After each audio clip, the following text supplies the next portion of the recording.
Okay, I'm going to resume. Well, hello, welcome to our third HBY and math webinar with Dr. Sten Odenwald. Thank you all for coming. This is part of the 14-month series, as you know by now, and it's the third Tuesday of the month through December. So you can put that on your calendar. I have to do a separate link in order to get registration information, so for each time. But you can always check the Google folder now going forward for that link, because I set up folders for every month. So please introduce yourself in the chat and say what level you plan to use this with, this heliophysics and math, so that Sten has some idea. And there's the Google folder, and there's also the QR code for it, and that's in the website as well, in the Google site. So, and this little slideshow is there too. So that's what's important, is to get that link at the bottom or to capture the QR code. And I send it out with each invitation now too. So for those of you who don't know Sten, he has a bachelor's degree in astronomy from Berkeley and master's and PhD degrees from Harvard. And he was investigating star forming activity in the nuclear regions of the Milky Way galaxy. He's had a lot of very interesting positions. He was at the Naval Research Lab for a while. He worked on Cosmic Background Explorer. He was Director of Education and Public Outreach for the NASA Image mission. He was Director of Space Math and still contributes to that and supports that site. And he has been on the Heliophysics Education Activation team for many years now. So in addition to numerous technical articles, he's also published over a dozen books, which you can find mostly on Amazon. And they're great. They're great gifts for people because they're very accessible and beautiful. And so here are some of them: The 23rd Cycle, Patterns of the Void, Interstellar Travel, and Exploring the Heliosphere. And of course, Sten's gotten lots of awards for lots of his contributions. So this is the public folder again, and I'll put this up at the end so that perhaps you can capture it. But I'm going to stop sharing and turn it over to Sten. Okay, thank you, Hillary. Let me go and share my screen here with the presentation, and I'll put it in presenter mode.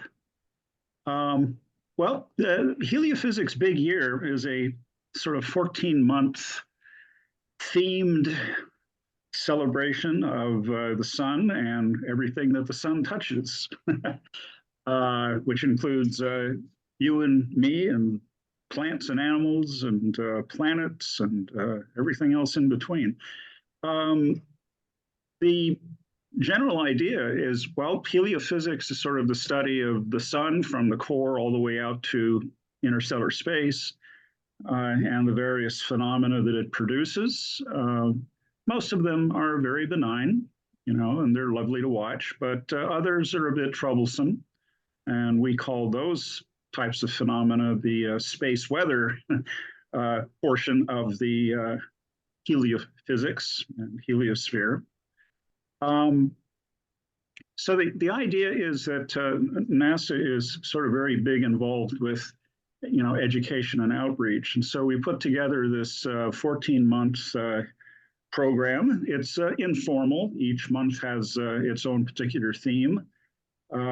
It began with the October 2023 annular eclipse.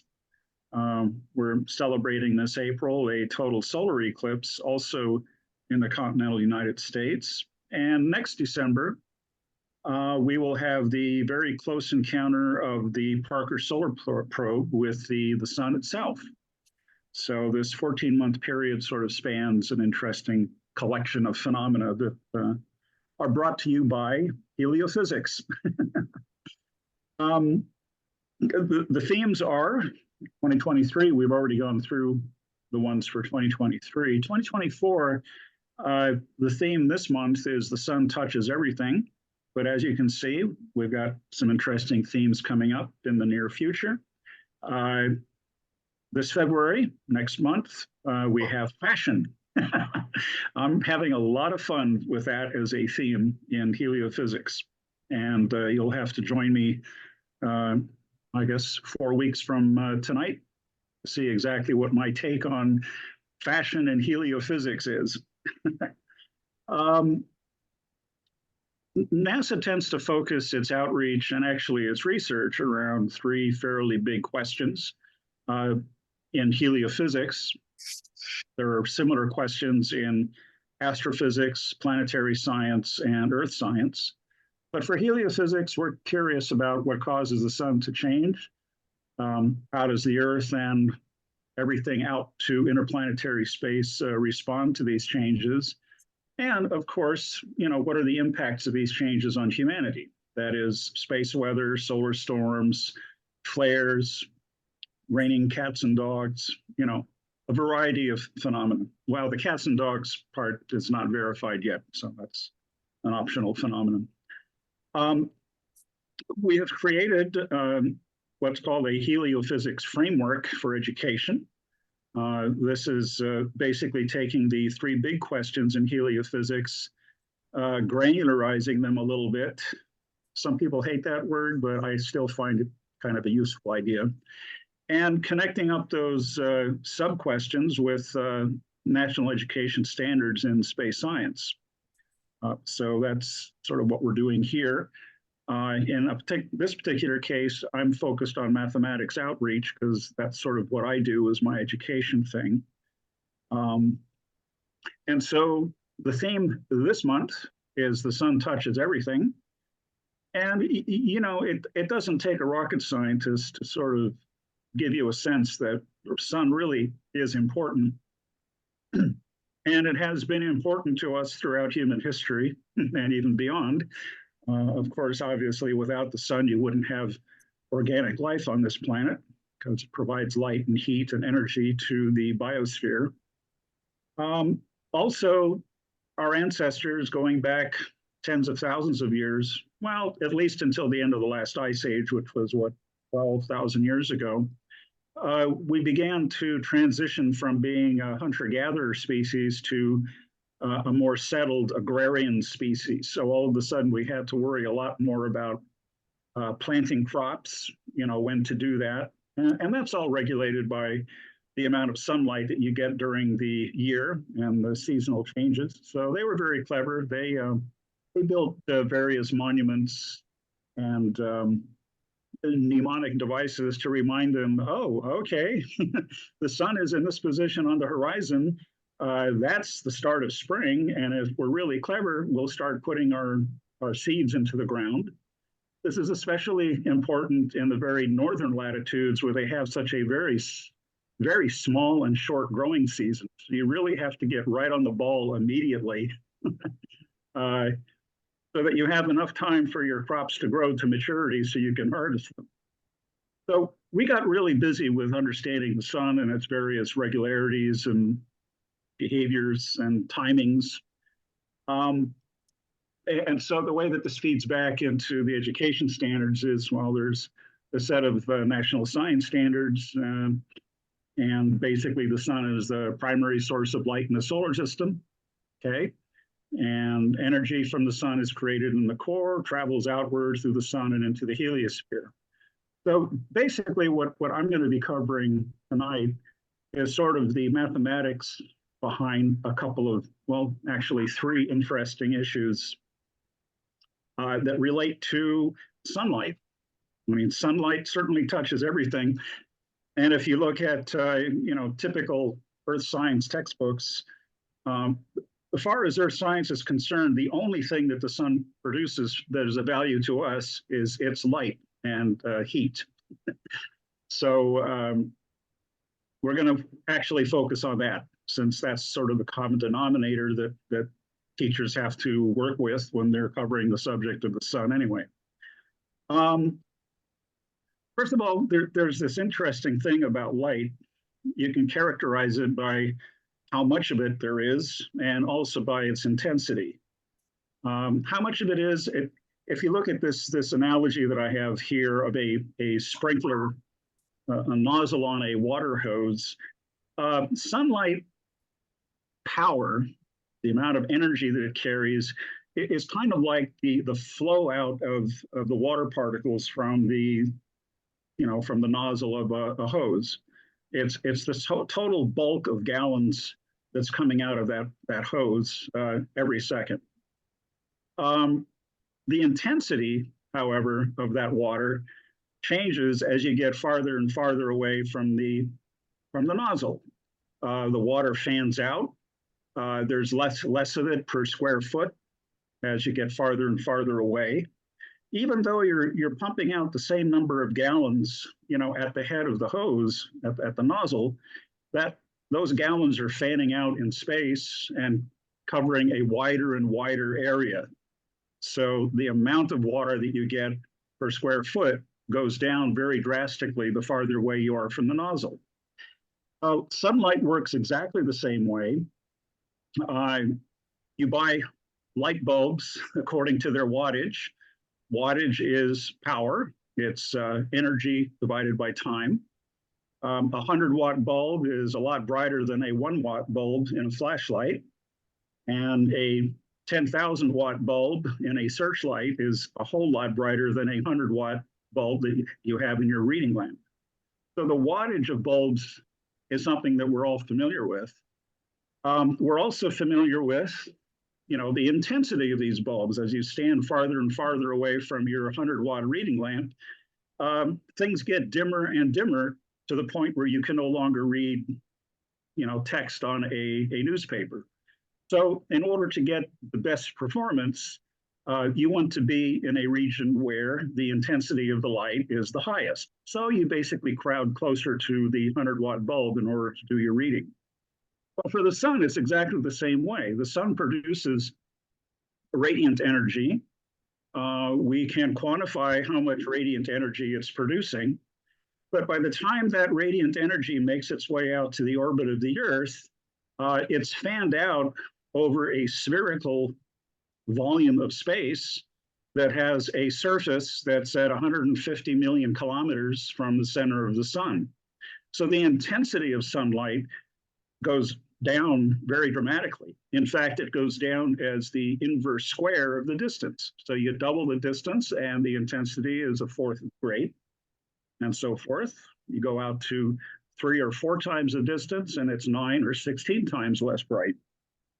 And we characterize that intensity number as basically watts per square meter.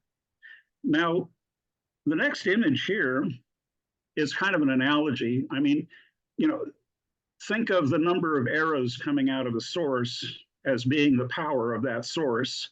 And then the number of those arrows that hits a particular target located 50 feet away is sort of the intensity of those arrows striking the target. Same thing applies for light. And it's an analogy that actually works pretty well, so long as those arrows are sent out over a spherical volume of space instead of being sort of focused on hitting the target from a distance. If we take essentially a sphere and put the sun at the center of this sphere, the total power coming out of the sun is always going to be the same no matter how big that sphere is. When you add up the intensity of the light across the entire surface area of that sphere, the answer is always the same, and that's the power of the light emitted by the sun, which in this case is about 4 times 10 to the 26 watts. So that's the kind of a light bulb the sun is. It's not a 100-watt light bulb, it's a 10 to the 26 watt light bulb. So quite powerful. We can measure the intensity of sunlight by using the inverse square law, which is basically just a statement that we take the intensity as the power divided by the area that power is flowing through. And so in the numerator, we put the power of the sun, which is 3.8 times 10 to the 26 watts. And we divide that by the surface area of the sphere surrounding the sun. It has a distance of 149 million kilometers, which is the distance between the center of the sun and the orbit of the Earth. When you do the math, you find out that at the orbit of the Earth, the intensity of sunlight is about 1,360 watts per meter squared. That means that if you put a 1 square meter surface anywhere at the distance of the orbit of the Earth, and you face that square, 1 meter square, directly at the sun, you will get that many watts, 1,360 watts delivered to that square meter of surface, just from the sunlight itself. There's an interesting twist to this, however, that if your surface is rotating, like the Earth is rotating, that energy gets distributed over a bigger area on the Earth than just the cross-sectional area of the Earth. In fact, the factor is about a factor of 4. So when you average the light coming in from the Earth over the entire surface of the Earth, you only get 340 watts per meter squared effectively. It's like, instead of the sun being a certain brilliance, it's actually about 1/4 as brilliant as you think it is in terms of the delivered power over the surface of the Earth. So 340 watts per meter squared is the number that people use when they're looking at the energy input to the Earth's atmosphere from sunlight and the energy input to the surface of the Earth or to solar panels on the Earth, because all these things are rotating. And so you get essentially an equivalent area that looks like it's about 4 times bigger than the actual area of the Earth. Now, if you were running a satellite at the distance of the Earth and those panels were pointed face on to the sun, you would have 1,360 watts per meter square of power going into those panels because the panels are not rotating. You're getting the full bore of that energy over that meter square of panel. So it's a little bit kind of tricky, but that's the nature of sunlight, and that's the nature of how this process works in space. Another thing that goes on that's of extreme interest to people studying climate change is reflectivity. Different surfaces have different amounts of reflectivity to light. If you put light energy onto a very dark surface, that dark surface will absorb almost all of that light, and so you'll see it as a very black or dark surface. If you shine the same amount of light onto snow, it looks blindingly white because the reflectivity is 70 to almost 100% for fresh snow. So it's reflecting back at you all of the light energy from the sun that it's receiving for each square meter of its surface. This is called albedo, and usually it's characterized by the letter A. And the number can be anywhere from 1.0 to 0, 0 being totally absorptive and black, and 1.0 being as reflective as a mirror that you have in your medicine cabinet or bathroom. Snow on this scale comes out at about 0.7. It basically reflects back 70% of all the light that its surface receives. Asphalt, on the other hand, has a reflectivity of 0.1, which means that it only reflects back 10% of the light that it receives. That's why it looks so dark. Now, in addition to reflecting light, which is measured by albedo, you can also talk about how much light energy is absorbed by the material. And by the logic of how albedo works, 1 minus the albedo is the amount of energy absorbed. So for instance, in the case of snow, 1 minus 0.7 is 0.3. That means that 30% of the sunlight falling on snow is actually absorbed by the snow to heat it up, for instance. For asphalt, that number is 0.9, which means that it's reflecting 10% of the light that falls on it, but it's absorbing 90% of the light energy that's falling on its surface. That's why it becomes so hot, especially on a summer day. So here is an elementary problem. I call this an elementary problem because it only involves the multiplication of percentages and getting the proportions right compared to the full area. Let's say that a planet is receiving 360 watts per meter squared at the top of its atmosphere. Again, it's that averaging that I talked about. It's not 1,360, it's only 360, it's 1/4 as much. How much of this energy is absorbed by the planet and how much is reflected if 30% of its surface is land with an albedo of 0.3, 50% of its surface is oceans with an albedo of 0.1, and 20% of its surface is polar ice caps with an albedo of 0.7. So in this case, you're just asked to combine these albedos with the proper proportions to get to 100% of the surface area. And then your answer is going to be, what is the equivalent albedo of the entire Earth as one single object? The way to do that is basically it's a set of multiplications. The first thing that we have is, 20% of its surface is polar ice caps. So 0.2 is the fraction of the area. The absorption is 1 minus the albedo of snow, which is 0.7. And then you add to that 30% of the surface area is in the form of land surface, which has an albedo of 0.3, which means that it absorbs 1 minus 0.3. And then finally, half of the surface is in oceans. And so you do the multiplication and additions, and you find that 72% of the sunlight falling on the Earth is absorbed. And you can do the reflected part just by using the albedos, as that second line shows. But if 72% is absorbed, that means that 100% minus 72% has to be reflected. There are only two options. So that works out to be 28%. And you could have saved yourself the multiplications and additions just by doing that sort of quick calculation.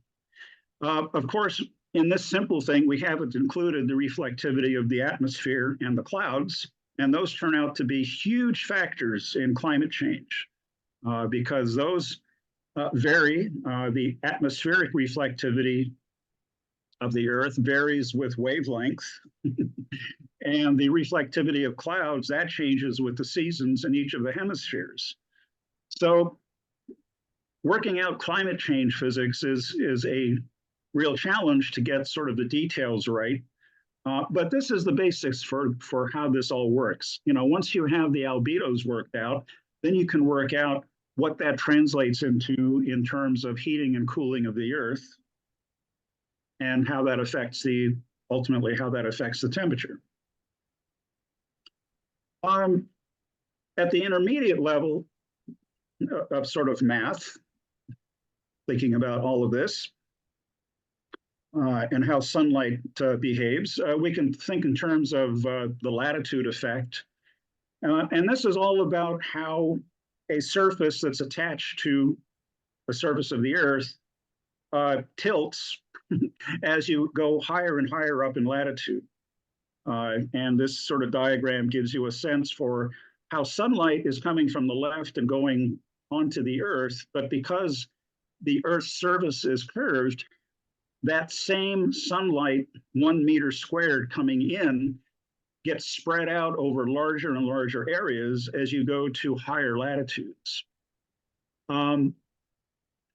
It turns out that this process is dictated by what's called the cosine of your latitude.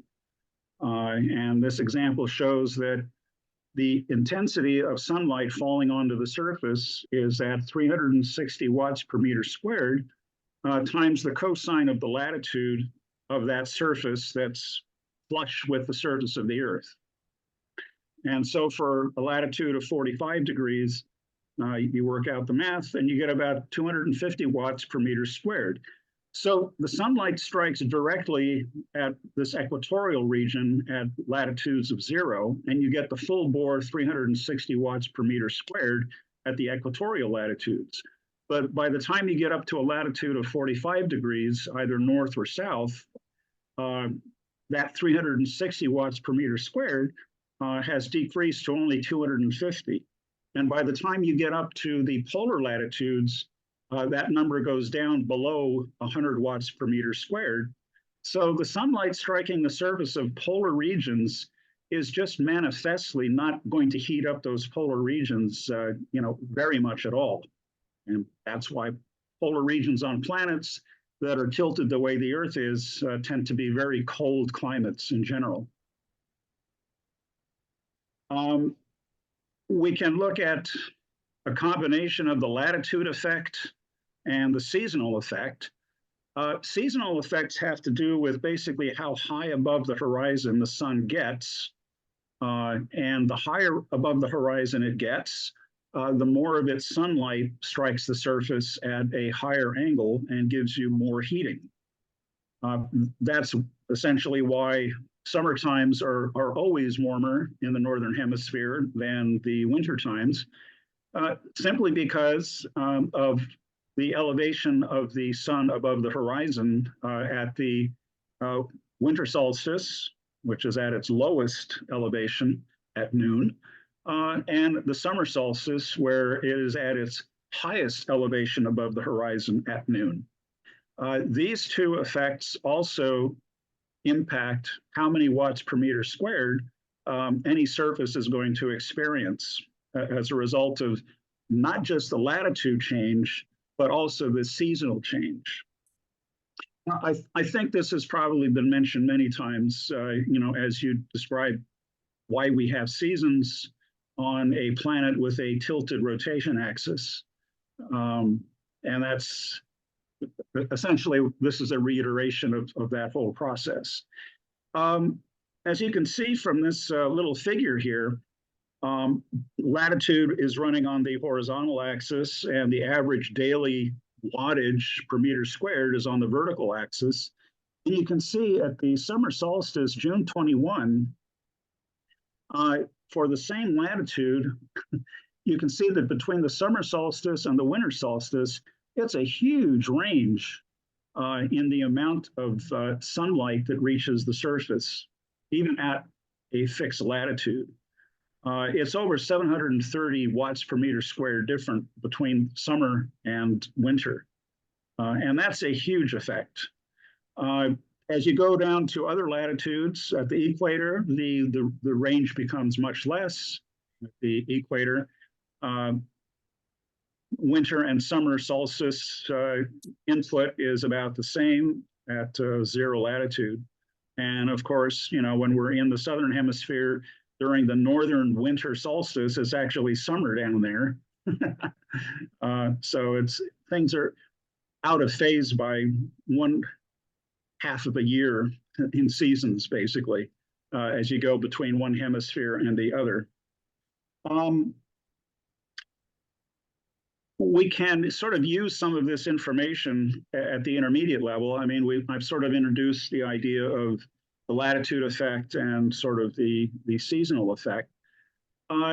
Taking a step out beyond our planet, we can also talk about how much solar energy you can get from solar panels if you happen to be running a satellite in space. And this is an extremely common usage of sunlight, a very necessary one.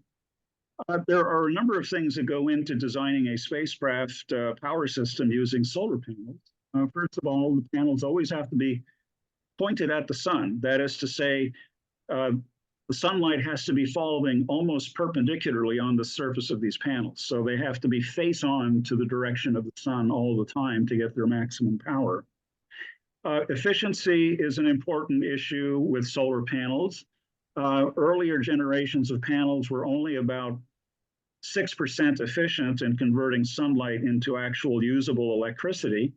But now that number is up to close to 24%, and in some new designs, it's close to 35%. So modern solar panels, at least the ones used in spacecraft, are now extremely efficient. 24% efficiency means that essentially 1/4 of all the sunlight that falls on the panel is actually used to create the electricity at 100% efficiency. We like to see, of course, that number up at 100%, but we can't be too greedy with this particular technology. It is what it is. It's inexpensive. It's heavily used in space, and so we work with what we have as a material.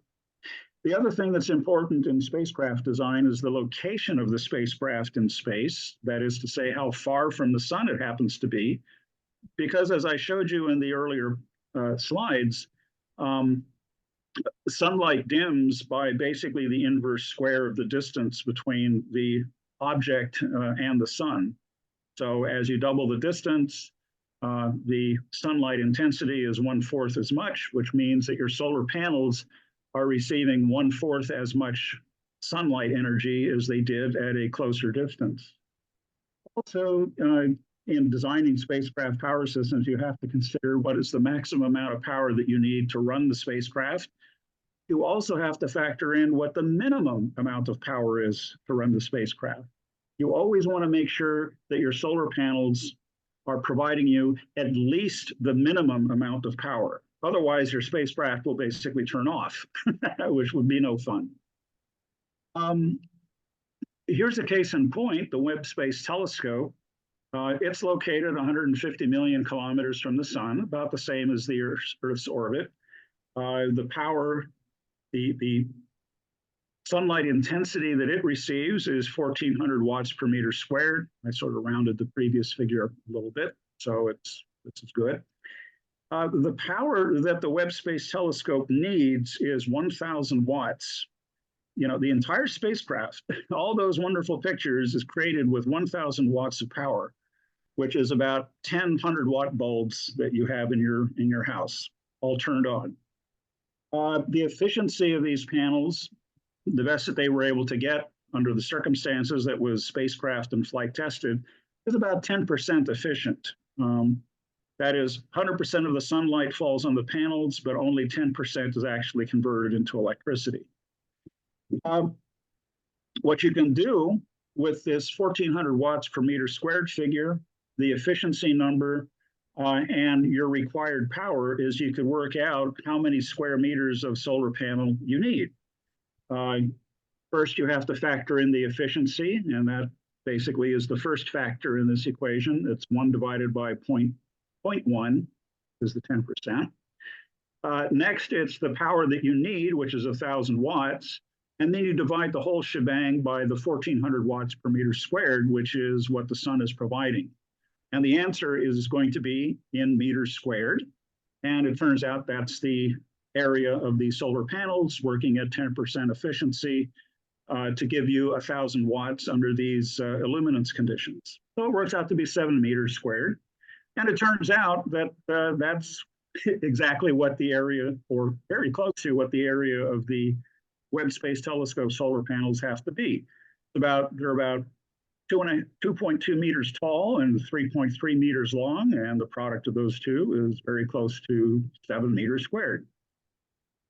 So we hit the nail on the head in reverse engineering the Webb Space Telescope and essentially figuring out, you know, how they designed the size of these solar panels given the location and the power consumption that the instrument needed. So here's now a problem. We have the Juno spacecraft located at 832 million kilometers from the sun, and it's in orbit around Jupiter. It needs 500 watts to operate its experiments. It's using solar panels that are actually more efficient than the Webb. They're 24% efficient. So 1/4 of the sunlight energy falling onto the panels is actually used to generate the electricity. So the question is, how many square meters of solar panels does the Juno spacecraft need at this distance, at this power level, and at this efficiency for its panels? Well, when you do the math, the distance is 8.3 by 10 to the 11 meters. You put that into the intensity formula, which is the sunlight from the sun divided by 4 pi r squared. And you get the available sunlight at Juno is about 44 watts per meter squared at the distance of Jupiter. We need 500 watts. The efficiency is 24%. So once again, we do that particular math and we get roughly 47 square meters of solar panels. It turns out that there are 3 panels used by the Juno spacecraft.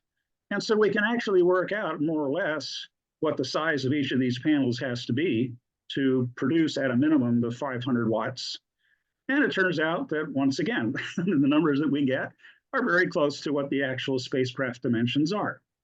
So what that says is that one method for designing spacecraft that work for one satellite can be applied to any other satellite, and you'll get basically numbers that are consistent with how we engineer these things. That's a feature of living in a universe that has regular laws of nature that are predictable, and you get predictable outcomes from them. Now I'm going to do an advanced problem. Everybody, well, not everybody, but it seems that almost everybody is now having or considering having home solar power systems. You see more and more homes that have solar panels on their roofs. There is no particular mystery for how you design these solar panels, but it does take, multiple steps. The first thing that's important is the latitude of your home. We saw before that latitude controls the tilt of the surface that the sunlight is falling on. Roofs are not flat and they're not always perpendicular to the sun. They're usually tilted at some degree. And in this case, the roof is tilted at about 45 degrees to the horizontal. Typical home needs about 30,000 watt hours of electricity each day in order to run. That's a national average. Solar panels are typically about 15% efficient in the commercial industry. And of course, before we talked about how the solar radiance was about 360 watts per meter squared on the ideal surface of the Earth. Now, the problem is that we only have sunlight for half a day. And during that half a day, we have to generate all 30,000 watt hours of electricity, because at night, we're going to be using batteries which have been charged up by the solar panels during the daytime. You can calculate, I'm sorry. It turns out that, well, all right.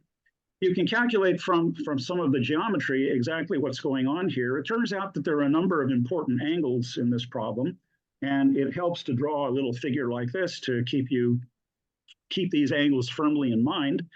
If we drew a north-south line horizontally, and then we drew a blue circle to represent the celestial sphere, the north celestial pole at a latitude of 40 degrees is 40 degrees above the horizon.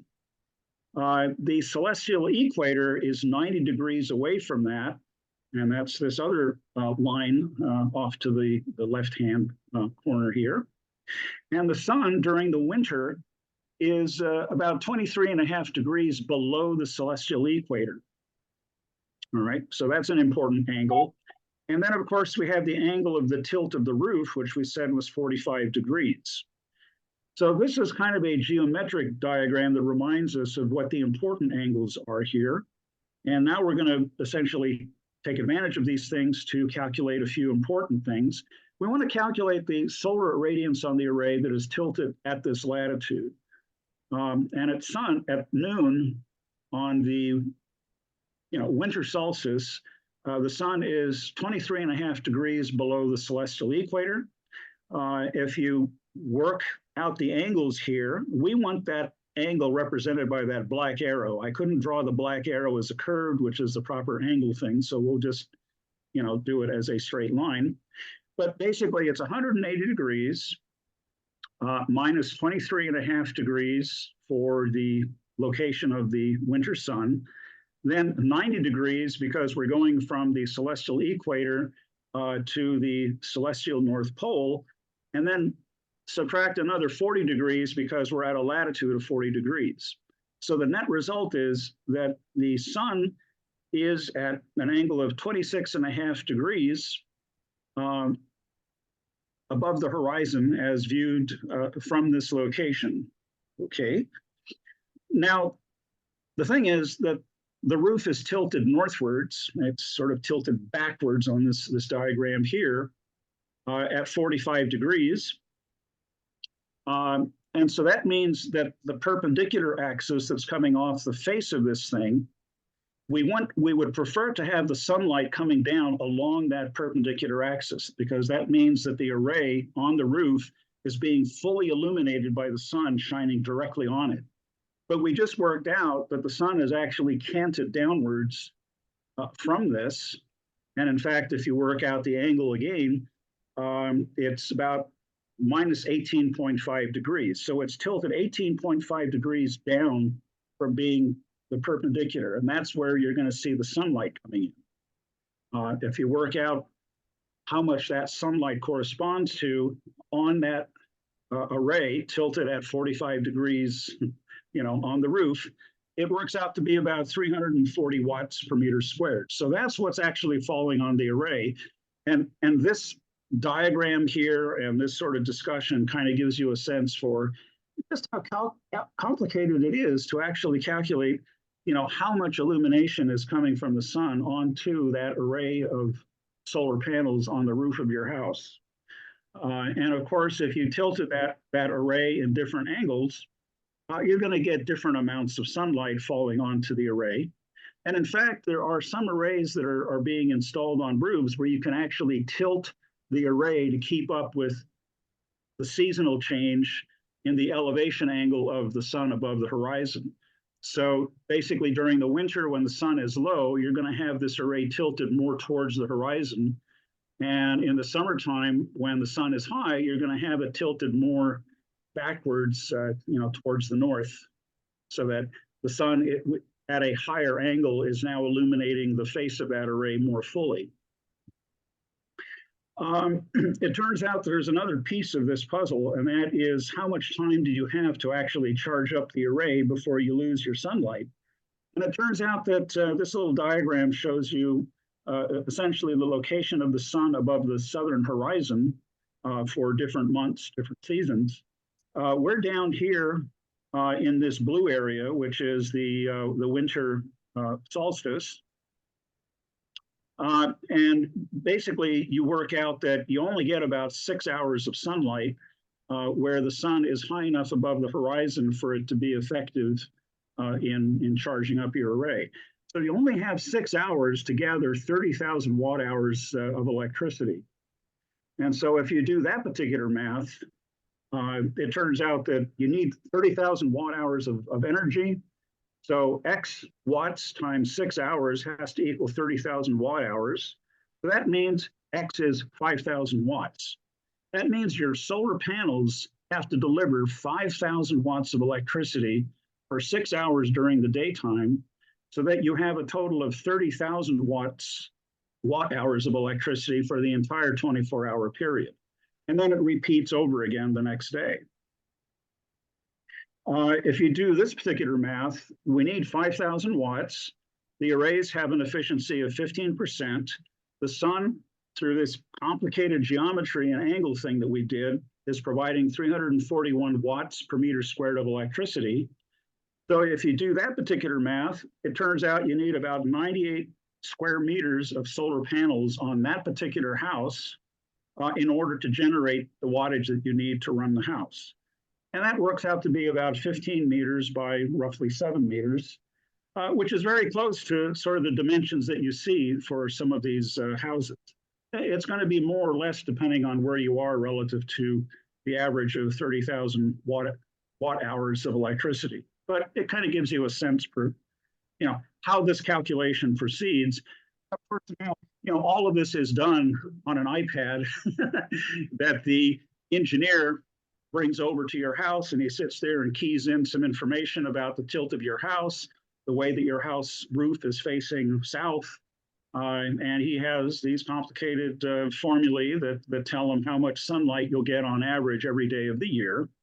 And that works out the minimums and the maximums and allows him to provide a size estimate for how many of his panels or their panels you need in order to run your house, day and night. In addition to having a battery, which is an important second ingredient that sometimes is overlooked, but you do need a battery to carry you through the night when technically there is no sun at night.